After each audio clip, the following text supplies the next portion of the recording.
आज हम बी.के. आकृति जी के बारे से चर्चा करते हैं और उनसे बात करते हैं, पूरी जानकारी लेते हैं कि प्रजापिता ब्रह्म कुमारी ईश्वरीय विश्वविद्यालय क्या है, वो किस तरह से मोटिवेशन देती हैं, किस तरह से राजा योग सिखाती हैं। जी मैम नमस्कार। ओम शांति। ओम शांति मैम। तो मैम बताइए, आप पहले आप अपना परिचय दीजिए। अब मेरा नाम है बी.के. आकृति।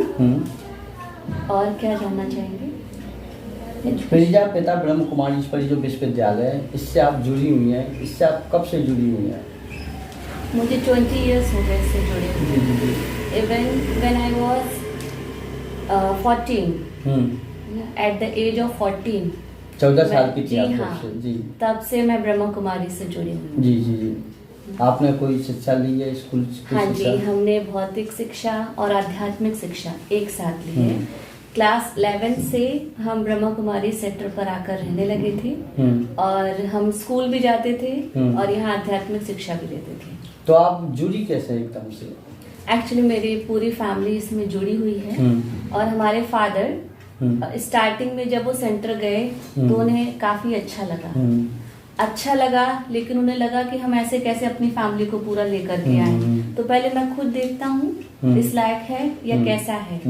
तो जब वो लगातार साल भर गए तो उनको बहुत चेंजेस महसूस हुई। उन्हें लगा कि ये ज्ञान सिर्फ मेरे लिए नहीं, मेरे पूरे परिवार के लिए है। अगर मेरा पूरा परिवार इस ज्ञान में आ जाता है तो मेरा घर स्वर्ग बन जाएगा। तो ऐसे करके महाशिवरात्रि के दिन हमारी पूरी फैमिली को हमारे फादर लेकर सेंटर आ गए थे। आपने अभी तक क्या क्वालिफिकेशन की है, शिक्षा आपने क्या ली है? जी, मैंने बीकॉम किया है, देन पीजी किया है इन वैल्यू एजुकेशन, देन मैंने एमबीए किया है in self management and crisis management. जी। तो आपने अभी तक शादी की है?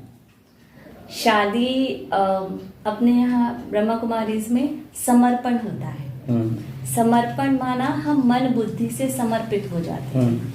किस पर? परमात्मा पर, ईश्वर पर, गॉड पर, अल्लाह पर, जिस भी नाम से आप कहें। तो हमारा शिव विवाह हुआ है। जी। तो आपको कभी ऐसा नहीं लगा अभी तक कि हमको शादी कर लेनी चाहिए थी, कि हम यहाँ पे क्यों जुड़ गए, हमारा पूरा जीवन है, हम पढ़ी लिखी हैं, कहीं जॉब भी कर सकती थी? आज वर्तमान स्थिति को देखते हुए, क्योंकि हमने दोनों क्वालिफिकेशन एक साथ ली है, तो उस स्थिति में हमने देखा कि जो बाहर में दुनिया में लोग रह रहे हैं तो वो संतुष्ट नहीं है ना।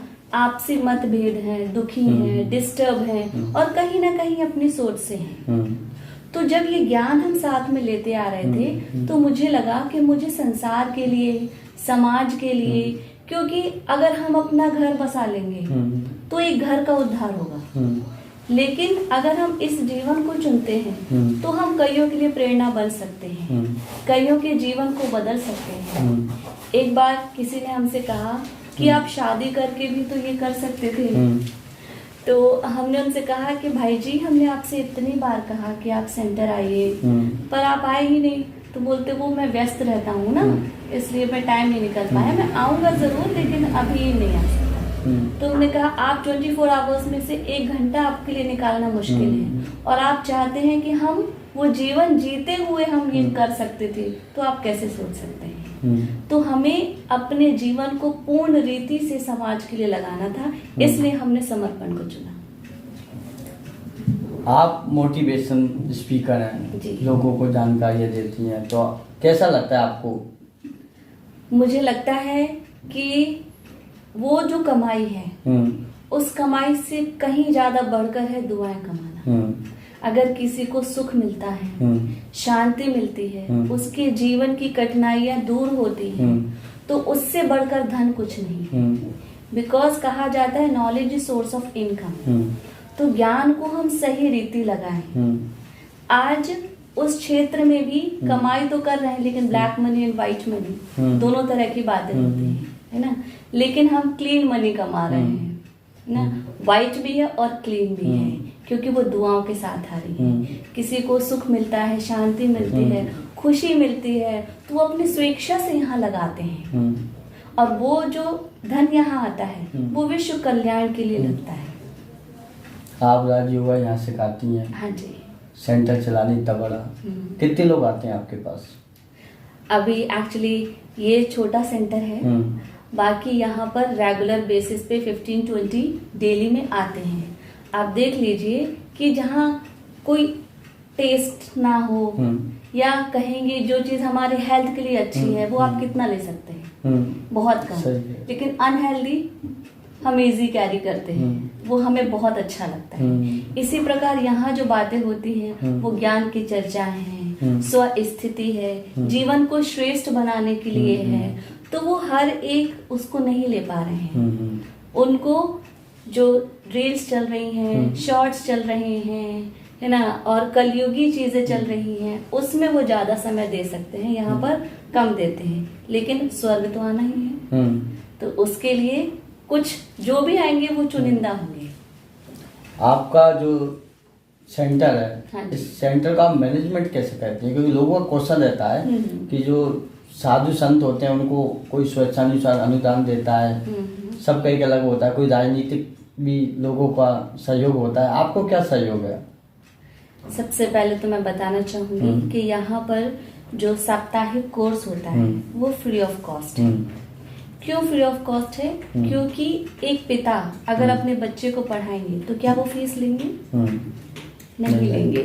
तो ठीक उसी प्रकार वो परमात्मा का ज्ञान है, और वो परमात्मा का ज्ञान फ्री ऑफ कॉस्ट है। परमात्मा अपने बच्चों से फीस नहीं लेते। इसी प्रकार यहाँ कोई फीस नहीं लगती, लेकिन जिसको मन की शांति मिलती है, खुशी मिलती है, उनके जीवन में परिवर्तन आता है और वो परमात्मा को भोग लगाते हैं, तो वो यहाँ भंडारी है।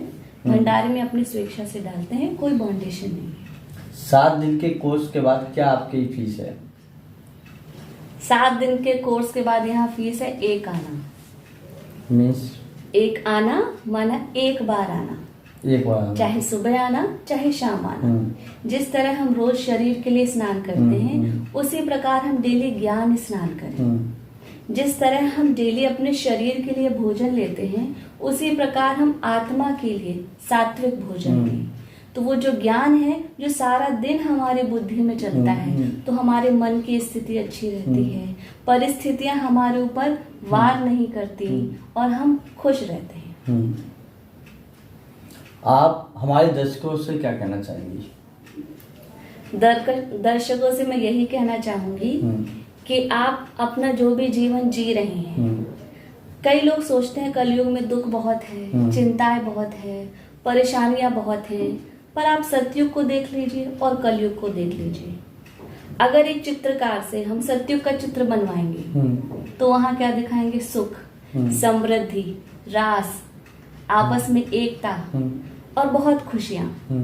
लेकिन अगर यही कलयुग का चित्र बनाएंगे तो कलयुग के चित्र में क्या दिखाएंगे? शराब, धुआं, पार्टी, वल्गैरिटी, यही सारी नजर आएंगी। इंसान वहां भी है और इंसान यहाँ भी है। अंतर क्या है? तो अंतर है मनोस्थिति का।